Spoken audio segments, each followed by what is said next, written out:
Ձեր մոտ հարց չի առաջանում, ինչի օրինակ 44 օրյա պատերազմի հետ կապված այդ հանձնաժողովի քննարկման արդյունքները չեն հրապարակում։ Դե բանն ասում է հեսա, շուտով։ Չէ, մի վարքյան։ Այդտեղ վեճ կա, չէ, իրենց թիմի ներսում Ալեն Սիմոնյան, Անդրանիկ Քոչարյան։ Այո։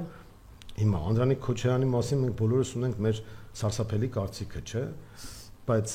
տեսեք նույնիսկ այս պարագայում ես կարող եմ ասել ինքը չի հասկանում թե ինչի թույլ չեն տալի։ Ես կասկած չունեմ, որ այդ հանձնաժողովի եզրակացությունը լինելու էր այնպեսին, որ Նիկոլ Փաշինյանը մեղավորություն չունի։ Մեղավոր են բոլորը բացի Նիկոլ Փաշինյանից, բայց նույնիսկ այդ պարագայում Նիկոլ Փաշինյանը Ալեն Սիմոնյանի ձեռքերով թույլ չի տալիս, որպեսզի այդ զեկույցը հրապարակվի։ Ես ես հիմա ասեմ թե ինչու։ Տեսեք, ես ասացի, որ Քոչարյան Անդրանիկը նույնիսկ ասեցիք, որ կրծքով պաշտպանել Նիկոլ Փաշինյանի իմիջը, որ ինքը մեղավոր չի, բայց Անդրանիկ Քոչարյանին չի թողնում դա անել Նիկոլ Փաշինյանը։ Հարց. ինչու։ Հարգելի քաղաքացիներ, ուրեմն Անդրանիկ Քոչարյանը որպեսզի պաշտպանի Նիկոլ Փաշինյանին, ինքը ինչ պետք է ասի։ Պետք է ասի, որ Նիկոլ Փաշինյանը ամեն ինչ իր կողմից հասածը արել էր ու անում էր, որպեսզի մենք այդ արդյունքը չունենայինք։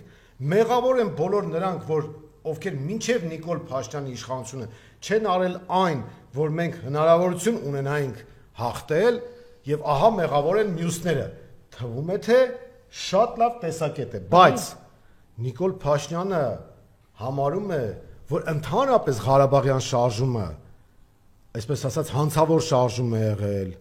ուրիշների կողմից թելադրված շարժում է եղել, թոք է եղել Հայաստանի վզին եւ ինքը պարտավորություններ ունի Ալիևի ու Էրդողանի դիմաց։ Հիմա եթե իր թիմակիցը իրեն ներկայացնելու է մեկը,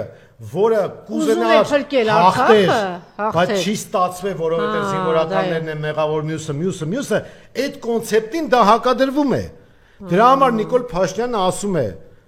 մենք ոչ թե պետք է հաղթեինք այդ պատերազմում, այլ ընդհանրապես այդ Ղարաբաղը թոք էր մեր վզին։ Մենք այն գլխից պետք է ձերբազատված լինեն եւ հանցավոր են բոլոր նրանք, ովքեր Ղարաբաղի համար մի չնչին բան են արել։ Ինքը իրեն է նույնիսկ հանցագործ համարում եւ դրա համար ասում է ես փոխվել եմ։ Ես այն ժամանակ շոու էի անում, տղայս ուղարկում էի Ղարաբաղ ծառայելու բան, ինքը ասում է ես քաք եմ կերել։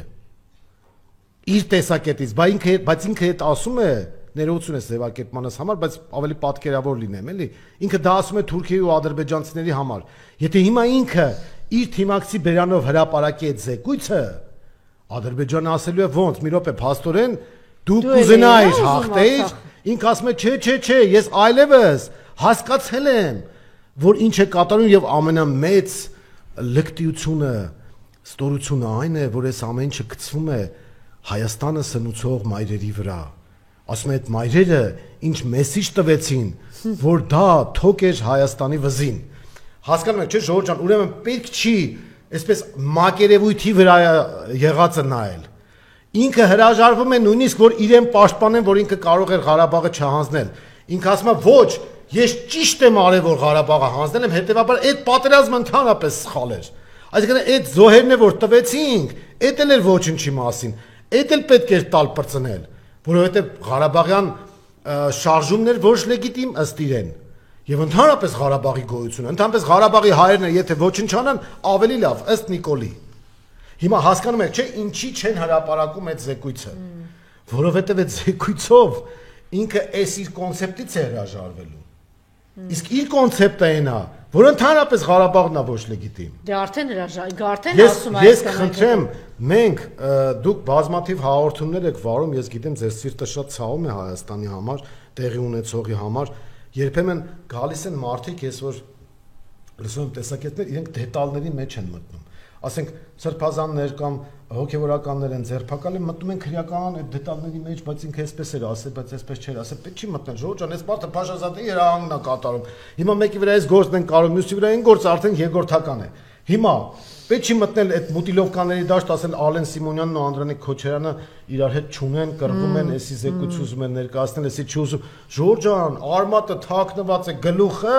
Նիկոլ Փաշինյանի տիրույթում։ Ինքը թույլ չի տալիս։ Անդրանիկ Քոչարյանն էլ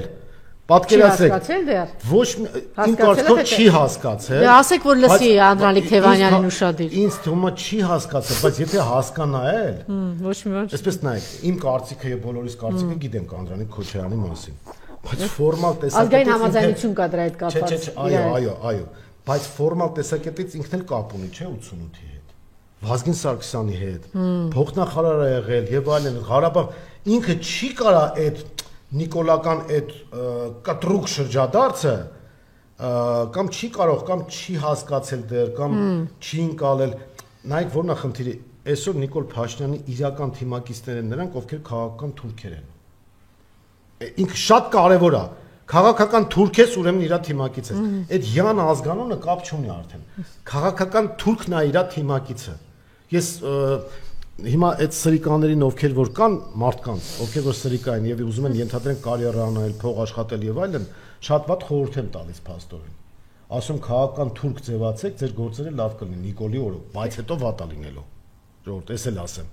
Հիմա դուք կարող եք շուստրություն անել, Նիկոլի մոտ քաղաքական թրքություն անել, ու ինքը ձեզ կարիերային աճապահովի, ֆինանսական աճապահովի, բայց իմացեք հետո որ հայերը եկան իշխանության եւ քաղաքական եւ ազգային առումով հայերը այդ դեպքում արդեն վատ է լինելու, էսի հիշեք եւ իրականում փաստացի Ալեն Սիմոնյանը ենթադրում եմ, որ ավելի շուստր է, հասկացել է, որ այդ կոդով պետք է աշխատել, դրա համար էլ ասում է, չէ, զեկույցը մենք ոնց ենք հրապարակում։ Չի հասկացի, ասել են, հա, հասկացել։ Ну, կամ հասկացել է, կամ ասել են, էական չէ, դա էական չէ, եկեք թողնենք, էլի այդ մուխատ կատլետ, որ ասում է, եկեք տարանջատենք։ Ինքը հիմա ասում է, ով որ կասի, որ ես Ղարաբաղի համար լավ բան եմ արել, դա իմ ճշնամին է, Նիկոլն է ասում։ Ինչի՞։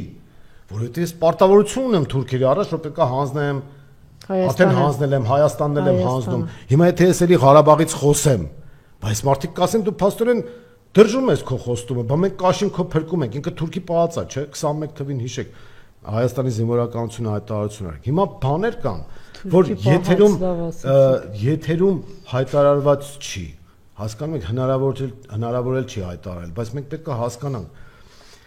ուժերի բալանս գոյություն ունի ներքաղաքական նաև։ Նիկոլ Փաշինյանն աջակցում է Թուրքիան, Ադրբեջանը, Արևմուտքը, Իսրայելը այդ առումով։ Այս կողմից բալանսի խնդիր կա։ Սա է ամբողջ խնդիրը, որ մենք հայկական, այսպես ասած, տեղական ուժերով փորձում ենք փոփոխությունների հասնել, դրա համար մեր միակ գործընկերը դառնում է հայ ժողովուրդը։